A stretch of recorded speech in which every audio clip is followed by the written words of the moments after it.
Niyanig ng magnitude 6.1 na lindol ang Batanes kaninang 4:20 ng madaling araw. Naitala ng PHIVOLCS ang sentro ng lindol 40 kilometers sa hilagang silangan ng Basco sa Batanes. Naramdaman ng lindol sa intensity 5 sa Basco, gayon din sa mga bayan ng Itbayat, Mahataw at Ivana. Intensity 4 naman sa mga bayan ng Sabtang at Uyugan. Ayon kay PHIVOLCS Director Renato Solidum, wala pang naitala na pinsalang dulot ng tumamang lindol.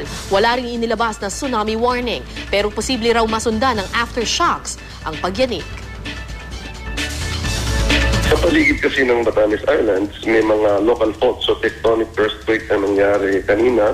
Wala po tayong babalasa ng mga pagkilos ng tubig kasi hindi naman po sapat na magpakilos ng tubig ang ganitong magnitude. So wala pong dapat ibahala patungkol sa tsunami.